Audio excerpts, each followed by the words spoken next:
Dear Holocaust survivors, dear President of the National Council, dear Excellencies, dear colleagues, dear Jewish and Christian leaders, dear students and faculty of campus Maurice Stadlen, ladies and gentlemen.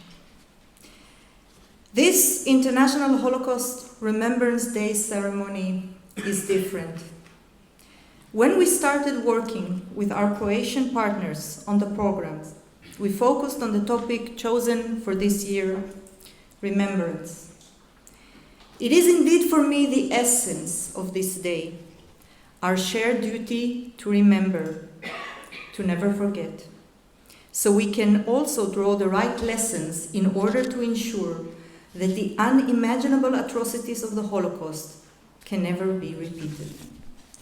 However, on October 7th, the words "never again" received an alarming relevance, with the biggest number of Jews murdered within one single day since the Holocaust. Following the initial shock and worldwide expressions of solidarity, "never again" became "never again is now, nie wieder ist jetzt." The hurting Israelis were to find out soon enough that international organizations and UN institutions established after World War II to prevent the reoccurrence of the catastrophes endured by the Jewish people would not recognize the plight of Israeli citizens nor back the only Jewish state's right to defend itself. As weeks went by, we witnessed orchestrated campaigns and attempts to change public narrative in the same old ways, this time backed by modern means, aimed at concealing, distorting, and negating the truth. From Holocaust denial to massacre denial. Same people, same intentions. The Holocaust was a unique event in the history of mankind, given the monstrous, unprecedented dimensions of the atrocities which took place and their intended and clear goal to destroy and erase the Jewish people in Europe and worldwide. It cannot and should not be compared to any other ordeal suffered by the Jewish people or any other nation. That said, genocidal intentions against Israelis and Jews are alive and kicking, as demonstrated on October 7th by Hamas and its supporters, and in repeated statements made by Iranian officials and other proxies of Tehran in the Middle East. But these are not the 30s. And the Jewish people are not scattered defenseless among the nations anymore. Today, we are blessed with a strong, democratic, and independent state of Israel. We will fight back to defeat our enemies and protect our citizens. We will not sit still when Jewish communities are facing growing anti-Semitism and threats to their safety. We will use our broad diplomatic relations and the excellent bilateral cooperation we have with so many countries to stand together against terror, incitement, and hatred with every possible means. And above all, we will make sure the world never forgets what happened then and what happened now. We will work tirelessly so people understand the importance of remembrance, of history, of facts. We will continue to give voice to survivors and their testimonies, those who are still with us and those who are not. It is our duty to them. It is our duty to our children. It is our way of keeping this world a safer place for all. I wish to express my appreciation to everyone who contributed to today's ceremony. Thank you all for attending, for helping us remember. Never again is now. Am Israel Chai.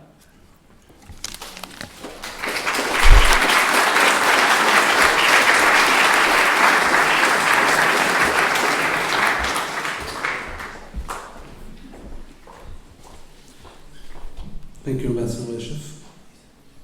Now we will hear a first perspective of our main theme.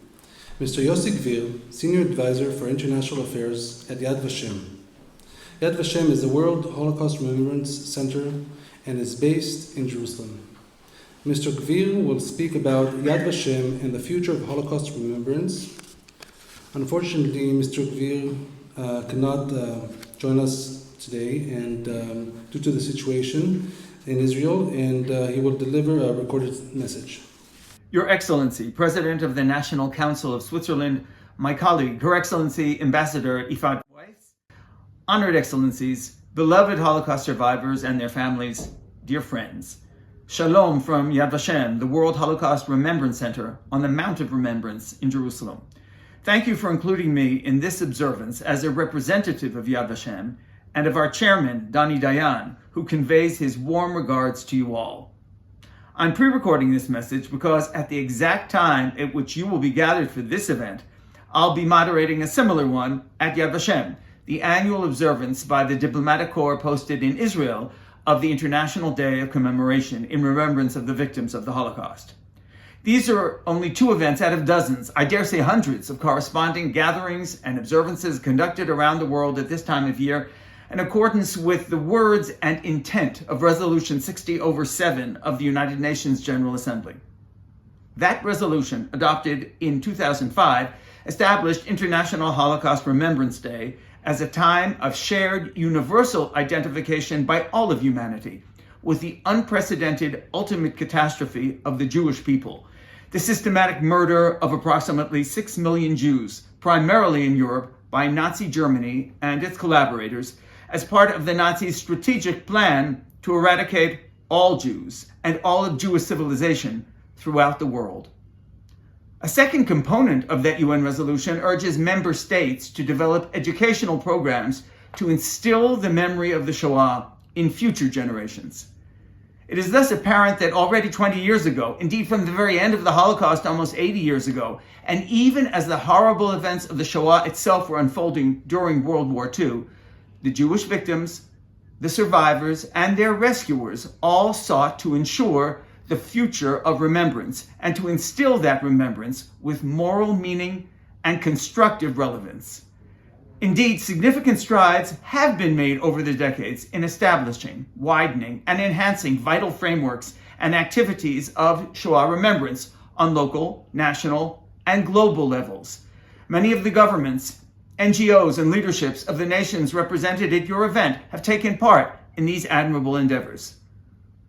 One such major endeavor is IHRA, the International Holocaust Remembrance Alliance, in which the governments and content experts of 35 nations are represented. This, of course, includes Switzerland, whose chairmanship of IHRA 7 years ago I well recall.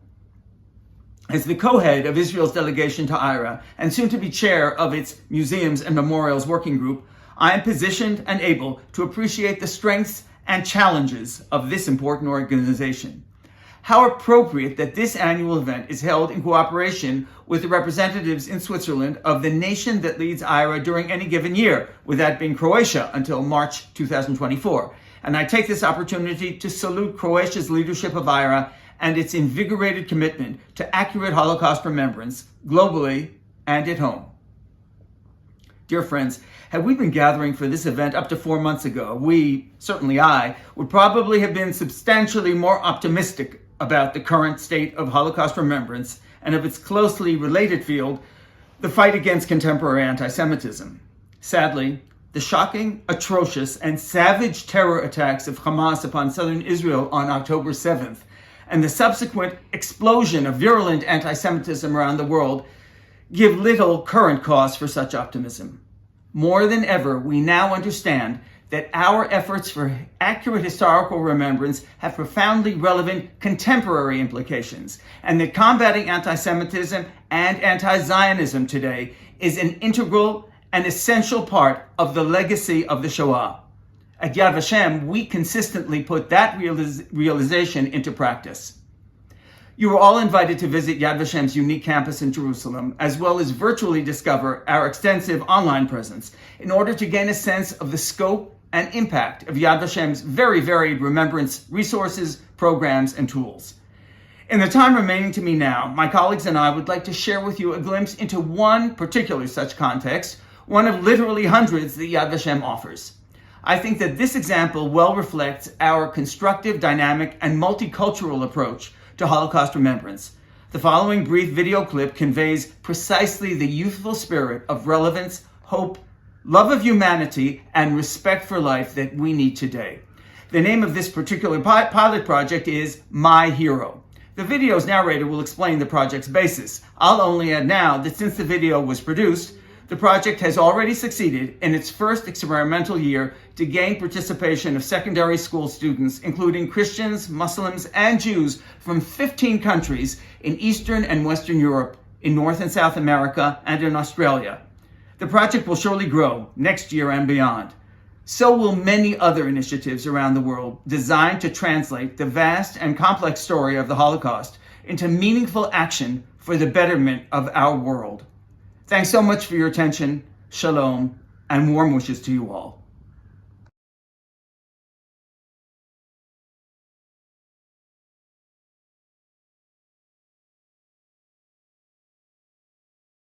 Hi, my name is Sarah from the International School for Holocaust Studies at Yad Vashem in Jerusalem. We are very excited to launch a new project called Who is Your Hero, which invites students from all across the world to explore the stories of those who acted heroically during the Holocaust. Let's go inside and find out from some of our colleagues at the Overseas Training and Education Department who their heroes are.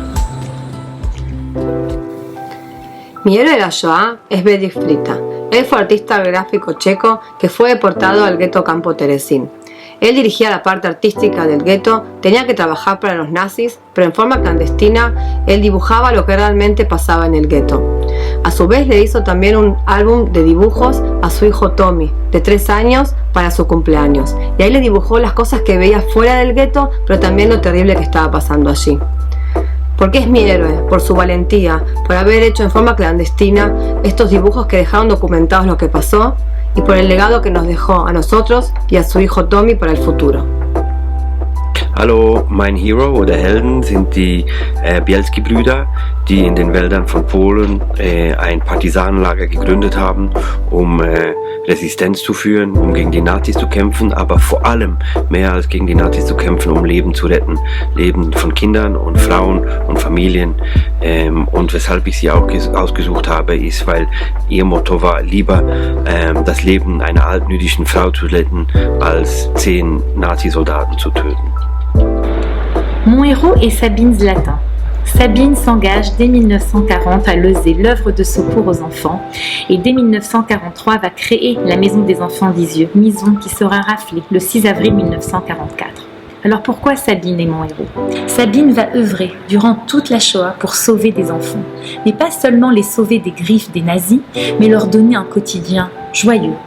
Amour, amitié, éducation, c'est ça qui va être le quotidien de ces enfants.